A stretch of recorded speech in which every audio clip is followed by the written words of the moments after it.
Hello everyone, welcome to the online platform of Guru classes. आज से हम लोग क्लास 9 की चैप्टर सीरीज स्टार्ट करने जा रहे हैं और चैप्टर सीरीज का जो पहला चैप्टर होगा वो होगा motion chapter. Basically motion chapter हर बोर्ड में है, तो चाहे वो बच्चा सीबीएसई का हो, आईसीएसई का हो या फिर यूपी का हो, ये चैप्टर सबके लिए इंपॉर्टेंट है। अदर स्टेट बोर्ड में भी चैप्टर है, तो ये चैप्टर सबको देखना है। इवन आप जब हायर क्लास में जाओगे वहाँ भी चैप्टर पढ़ना ही पढ़ना है, तो बेसिक आपको बिल्कुल पता होनी चाहिए। तो इस चैप्टर को आज हम शुरू करने जा रहे हैं। कुछ बातें और बता दें, जैसे कि इस चैप्टर को शुरू करने से पहले बेसिक कुछ चीज़ें, जैसे कि इस चैप्टर को पढ़ना क्या क्या है, इस चैप्टर की समरी क्या, आज हम वही डिस्कस करेंगे। इसी को हम लोग कहते हैं ब्लूप्रिंट ऑफ द चैप्टर। जो हमारे ऑफलाइन क्लास के बच्चे हैं वो जान रहे होंगे कि जब भी मैं कोई चैप्टर स्टार्ट करता हूँ तो ये मैं ज़रूर बताता हूँ, blueprint of the chapter. Basically पूरा चैप्टर की समरी एक पेज में आ जाती है। पूरे चैप्टर की समरी आपकी एक पेज में आ जाएगी। आपसे आप जो भी चैप्टर पढ़ोगे पहले पेज पे बना दिया करोगे, जिससे आपको आइडिया लग जाएगा, रिवीजन में भी काम आएगा कि आपको इस चैप्टर में क्या क्या पढ़ना और कैसे कैसे पढ़ना है। तो देखो बच्चों, हम स्टार्ट करते हैं इस ब्लूप्रिंट को, और जो पहला टॉपिक होगा इस चैप्टर का वो होगा रेस्ट। स्टार्टिंग होती है रेस्ट, मतलब कोई ऑब्जेक्ट रेस्ट में है, कैसे डिफाइन करोगे। तो जैसे कि अगर मैं बात करूँ, देखो जैसे मैं यहाँ पे खड़ा हो गया तो आप लोग को मैं रेस्ट पे दिख रहा हूँ, मैं रुका हुआ हूँ। आपने कैसे देख किया, मेरी पोजीशन चेंज नहीं हो रही है, टाइम चल रहा है। देखो वीडियो का टाइम चल रहा है लेकिन मैं यहीं का यहीं हूँ, मतलब टाइम के साथ पोजीशन रुकी रहे, यानी कि no change in position with time, और साथ ही साथ सराउंडिंग से ही मतलब होता है। तो इसको हम ऐसे कहते हैं बेटा, रेस्ट को सिंपल आप ऐसे लिख सकते हो, no change in position, no change in position, simple लिख सकते हो, no change in position with respect to time and surrounding. इसको हम लोग डिटेल में पढ़ेंगे, इसलिए आप लोग बिल्कुल टेंशन मत लो कि सर बहुत छोटे में समझा रहे हो। अभी आज सिर्फ ब्लूप्रिंट है, सिर्फ इंट्रोडक्शन, तो आप बस इतना ही नोट कर लो, काफ़ी है। No change in position with respect to time and surrounding, इतना आप नोट कर सकते हो। इसके बाद रेस्ट का अपोजिट क्या होता है, मोशन होता है। तो इसके बाद नेक्स्ट टॉपिक आएगा मोशन। मोशन क्या होता है, इसके बाद क्या आएगा, मोशन। तो बेसिकली मोशन में क्या होगा, आप देखिए मैं यहाँ से वहाँ चल रहा हूँ, मतलब पोजीशन में चेंज हो रहा है, टाइम के साथ मैं भी मूव कर रहा हूँ, तो ये हो जाएगा मोशन। तो आप लिख लो change in position, change in position, और आगे सेम टू सेम ऐसे कॉपी कर लो यही चीज़, with respect to time and surrounding, change in position with respect to time and surrounding, वो क्या हो जाएगा, मोशन। अब इसके बाद जो अगला टॉपिक बेटा आता है वो आता है rest and motion are relative. Rest and motion are relative, rest and motion are relative. इसकी चर्चा हम लोग आगे की वीडियो सीरीज में करेंगे, लेकिन एक शब्द में बता देना चाहता हूँ, जैसा कि आप ट्रेन वगैरह में सफ़र करते हो, बस वगैरह में बाहर के पेड़ पौधे आपको चलते हुए दिखाई देते हैं, बट एक्चुअल में क्या रहते हैं, रेस्ट में रहते हैं, हाँ या ना, बिल्कुल हाँ, वो रेस्ट में रहते हैं लेकिन हमको चलते दिखाई देते हैं। ऐसा क्यों हुआ, क्योंकि हम चल रहे हैं। तो बेसिकली रेस्ट और मोशन आपस में कहीं ना कहीं जुड़े हुए हैं। इसको हम लोग पूरा डीप में पढ़ेंगे आगे के वीडियोस में। फिलहाल बस आप इतना लिख लो, rest and motion are relative terms. आगे जो आपको पढ़ना है वो पढ़ना है डिस्टेंस।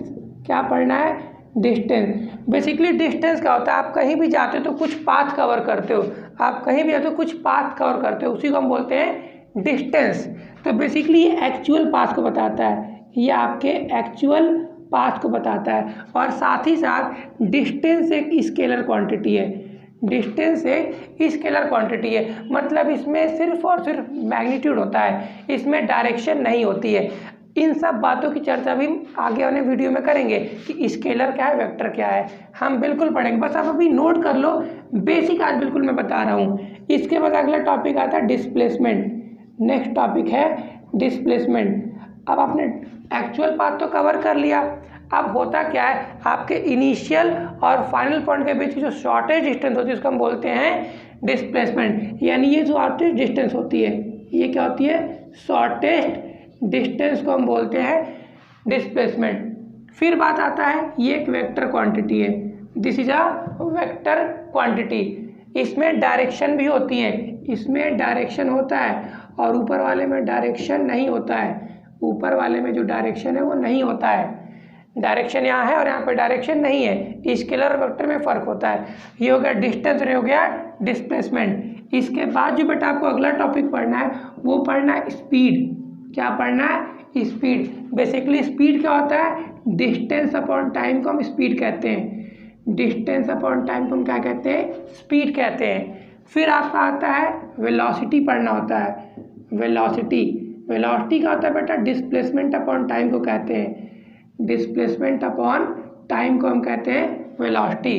देखिए स्पीड जो है बेटा वो आपका स्केलर क्वांटिटी है, वो स्केलर क्वांटिटी है और ये आपका वेक्टर क्वांटिटी। ऐसा क्यों है? आप सिंपल देख पा रहे फॉर्मूले में ही डिस्टेंस पे डिपेंड करता है स्पीड, और डिस्टेंस क्या है? स्केलर है, इसलिए स्पीड भी क्या होगा? स्केलर क्वांटिटी होगा।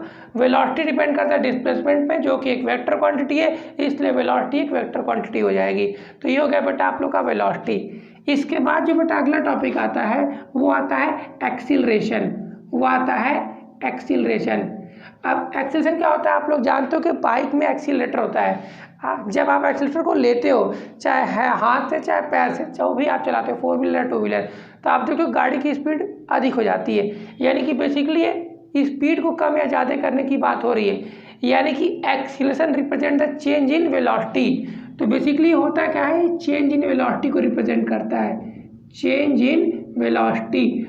और टाइम के साथ साथ, टाइम यहाँ पे हर जगह आएगा, टाइम के साथ साथ क्या चेंज हो रहा है वेलोसिटी में, उसको हम बोलते हैं acceleration. Change in velocity upon time, मतलब कि टाइम के साथ वेलोसिटी में कितना चेंज हो रहा है। ये आपका अगला टॉपिक है। इसी में आप चाहे तो लिख सकते हो, इसकी जो यूनिट होती है मीटर पर सेकेंड होती है, इसकी भी मीटर पर सेकेंड होती है और इसकी मीटर पर सेकेंड स्क्वायर होती है। अगर आप बात करोगे डिस्टेंस की, डिस्टेंस को भी मीटर में नापते हैं और डिस्प्लेसमेंट को भी मीटर में ही नापते हैं। ये इन सब की एसआई यूनिट है। अब इसके बाद जो बेटा अगला टॉपिक है वो आता है यूनिफॉर्म मोशन। वो आता है यूनिफॉर्म मोशन। देखो यूनिफॉर्म का मतलब होता है कांस्टेंट। यूनिफॉर्म का मतलब क्या होता है? कांस्टेंट। अगर किसी बाइक की, कार की या हम खुद चल रहे हो, अगर हम कांस्टेंट स्पीड से चलते हैं, कांस्टेंट स्पीड से, उसको बोलते हैं यूनिफॉर्म मोशन। और अगर हम स्पीड को बढ़ा और घटा रहे हैं तो उसको बोलते हैं नॉन यूनिफॉर्म मोशन। तो बेसिकली यूनिफॉर्म मोशन में क्या होता है? इसमें 2 पॉइंट आप लिख सकते हो। इक्वल टाइम में इक्वल डिस्टेंस कवर होता है। इक्वल टाइम में इक्वल डिस्टेंस हम कवर करते हैं। अगर हमारी स्पीड कांस्टेंट है तो हर समय में उतना ही डिस्टेंस चलेंगे। जैसे अगर हम 10 की स्पीड से चल रहे हैं तो हर बार हम 10 ही चलेंगे, अगर हम बढ़ाए घटाएंगे तो अलग अलग चलेंगे। तो बेसिकली यूनिफॉर्म मोशन का मतलब क्या हुआ? इक्वल टाइम में इक्वल डिस्टेंस ट्रेवल करना। और हम इसी में लिख सकते हैं कांस्टेंट स्पीड। हमारी स्पीड जो होगी वो क्या होगी? कांस्टेंट होगी। ये होगा आपका यूनिफॉर्म मोशन। फिर बात आता है non uniform motion. Non uniform motion, non uniform motion. इसमें भी आप 2 पॉइंट लिख सकते हो। पहला क्या होगा? इक्वल टाइम में अनइक्वल डिस्टेंस। इक्वल टाइम में अनइक्वल डिस्टेंस होगी। इक्वल टाइम में अनइक्वल डिस्टेंस मतलब टाइम तो वही रहेगा लेकिन हम डिस्टेंस अलग अलग कवर करेंगे। क्यों करेंगे ऐसा? क्योंकि इसमें स्पीड क्या है? वेरिएबल है। स्पीड इसमें क्या है? वेरिएबल। स्पीड लगातार चेंज हो रही है, स्पीड लगातार चेंज हो रही है, इसलिए इसमें क्या होगा? हम एक ही टाइम में अलग अलग डिस्टेंस कवर करते हैं। अब देखो जब आप स्पीड वेरी करेगी, जब स्पीड वेरी करेगी तो यहाँ पे कुछ ना कुछ एक्सीलरेशन होगा। तो यहाँ पे जो आपको एक्सीलरेशन होता है वो नॉट इक्वल टू 0 होता है। बेसिकली इसको ए से रिप्रेजेंट करते हैं। एक्सीलरेशन यहाँ पे नॉट इक्वल टू 0 मतलब उसकी कोई वैल्यू आएगी। यूनिफॉर्म मोशन में क्या होता है बेटा? ये स्पीड कांस्टेंट है, मतलब कि उसकी स्पीड चेंज नहीं हो रही है। देखो यहाँ पे एक्सीलरेशन का फॉर्मूला क्या है? Change in velocity upon time. Change in velocity upon time मतलब वेलोसिटी या स्पीड में जब कोई चेंज होगा तभी एक्सीलरेशन होगा, लेकिन यहाँ तो स्पीड कांस्टेंट है। तो इस केस में आपका एक्सीलरेशन क्या होता है? 0 होता है। इस चीज़ को आप लोग को बिल्कुल याद रखना है।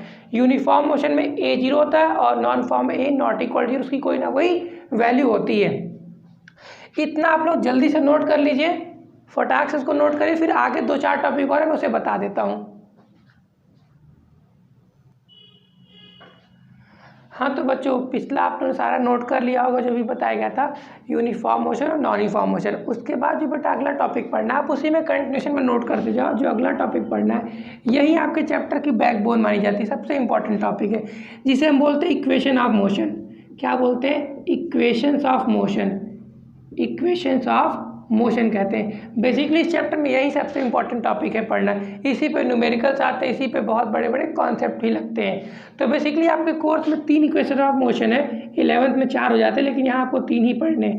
पहला इक्वेशन जो बेटा आपको होता है वो होता है v is equal to u plus a t, v is equal to u plus a t, जहाँ पे v आपका फाइनल वेलोसिटी है, u इनिशियल वेलोसिटी है। जो लिखना चाहे लिख सकता है वीडियो को सुन करके, मैं बाद में बताने वाला हूँ। वैसे भी v आपकी फाइनल वेलोसिटी है, u इनिशियल वेलोसिटी है, a एक्सीलरेशन और t क्या है, टाइम है। सेकेंड इक्वेशन आपका होता है s is equal to u t plus 1/2 a t square. S क्या है, डिस्टेंस है, u initial velocity, t time, बाकी आप जान रहे हो। तीसरा इक्वेशन होता है बेटा v square is equal to u square plus 2as। ये आपके 3 इक्वेशन ऑफ मोशन है जो इस चैप्टर में पढ़ने हैं। इन तीनों के डेरिवेशंस भी हैं और अच्छा खासा इस पर न्यूमेरिकल भी आपको पढ़ना होगा। ये एक एक में कम से कम मान के चलो आप 10-10, 20-20 न्यूमेरिकल लगाने को मिलेंगे, यानी टोटल 50-60 न्यूमेरिकल यहीं से अकेला आएगा इस चैप्टर में। तो ऑटोमेटिकली चैप्टर बहुत ही इंपॉर्टेंट हो जाता है इस इक्वेशन ऑफ मोशन के चलते। ये ख़त्म करने के जस्ट ही बाद जो इस चैप्टर का अगला टॉपिक है वो है तुम्हारा ग्राफ, वो है ग्राफ्स ऑफ मोशन। मोशन के ग्राफ का टॉपिक है। मोशन का क्या क्या ग्राफ होता है। बेसिकली आपने मोशन में क्या क्या क्वांटिटी पढ़ी है, आपने पढ़ा है एक डिस्टेंस या डिस्प्लेसमेंट पढ़ा है, एक वेलोसिटी पढ़ी, देखिए मैं बता रहा हूँ, एक डिस्टेंस पढ़ा है, एक वेलोसिटी पढ़ी है, एक्सीलरेशन पढ़ा है, टाइम पढ़ा है, ये सब आपने पढ़ा है। तो देखिए इसमें जो ग्राफ आता है आपके जो कोर्स में ग्राफ है, एक ग्राफ आपका डिस्टेंस टाइम ग्राफ है, एक ग्राफ आपका डिस्टेंस टाइम ग्राफ है, और एक ग्राफ जो आपका है बेटा वो है वेलोसिटी टाइम ग्राफ है। एक ग्राफ क्या है, वेलोसिटी टाइम ग्राफ है। इसमें और सारे ग्राफ भी आते हैं, एक्सीलरेशन टाइम ग्राफ आता है, वेलोसिटी एक्सीलरेशन ग्राफ आता है, बहुत सारे आते हैं, लेकिन आपके कोर्स में बस 2 ग्राफ हैं, डिस्टेंस टाइम ग्राफ और वेलोसिटी टाइम ग्राफ, बस यही दोनों आप लोगों को पढ़ना है। तो ये आपका चैप्टर आप जब पढ़ लोगे समझो ऑलमोस्ट लास्ट ही टॉपिक है। इसके बाद बेटा एक इस चैप्टर में लास्ट में टॉपिक जुड़ा हुआ है जिसको बोलते हैं यूनिफॉर्म सर्कुलर मोशन।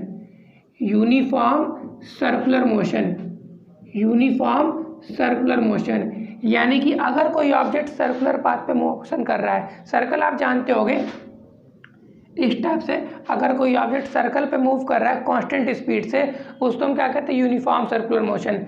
बेसिकली इसमें होता क्या है कि particle moves on a circle with constant speed. मैंने अभी आप लोग को पता ना यूनिफॉर्म का मतलब कांस्टेंट स्पीड होता है, तो यूनिफॉर्म का मतलब कांस्टेंट स्पीड, सर्कुलर पाथ मतलब सर्कल वाले पाथ पे मूव करेगा। तो अगर कोई सर्कल के पाथ पे मूव करता है, सर्कुलर पाथ उसको आप कर लो, सर्कुलर पाथ अगर कोई सर्कुलर पाथ पे मूव करता है कांस्टेंट स्पीड से, तो ऐसे मोशन को हम क्या कहते हैं, यूनिफॉर्म सर्कुलर मोशन। और वहीं अगर स्पीड कांस्टेंट नहीं होगी तो क्या बोलेंगे, नॉन यूनिफॉर्म सर्कुलर मोशन। तो आप लोगों ने सारा टॉपिक नोट कर लिया होगा बेटा। तो देखो हार्डली 1 से 1.5 पेज का है, ये पूरे चैप्टर की समरी है। अगर आप ध्यान से इस वीडियो को देखोगे बिना स्किप किए, एक एक मिनट एक एक सेकंड का ध्यान से आपने देखा होगा, तो आपको इस चैप्टर का लगभग 25 से 30% समझ में आ गया कि क्या पढ़ना है। बाकी ब्रीफ में तो हम आगे जाएंगे ही, 1 बाय 1 चैप्टर के और भी लेक्चर्स आएंगे, लेकिन फिलहाल आपको आज इतना समझ में आ गया होगा कि इस चैप्टर में आपको क्या पढ़ना है, कैसे पढ़ना है। एक बेसिक आइडिया मैंने आप लोग को आज दे दिया ब्लूप्रिंट के नाम से। अगले वीडियो में हम इसका एक एक टॉपिक 1 बाय 1 स्टार्ट करेंगे और ख़त्म करेंगे इस चैप्टर को बहुत ही जल्दी। क्लास 9th के बच्चों के लिए चैप्टर सीरीज स्टार्ट है। लास्ट में फिर मैं वही बोलना चाहूँगा कि चैनल को आप लोग लाइक शेयर सब्सक्राइब करते रहा करिए, ताकि आपको वीडियोस लगातार मिलते रहा करें। और अब वीडियोस लगातार मिलेंगी क्योंकि हमारी टीम पूरे फॉर्म में आ गई है। और सबसे मोस्ट इम्पॉर्टेंट चैप्टर सीरीज मैंने स्टार्ट कर दी है। क्लास 11 का भी स्टार्ट हो गया, आज से 9th का स्टार्ट हो गया। अब इसके बाद जो आपका आएगा 10th और 12th के वीडियोज़ भी आना शुरू हो जाएंगे। तो आप लोग चैनल को लाइक शेयर और सब्सक्राइब करिए। वीडियो को यहीं पर ख़त्म करते हैं बच्चों। Thank you all of you.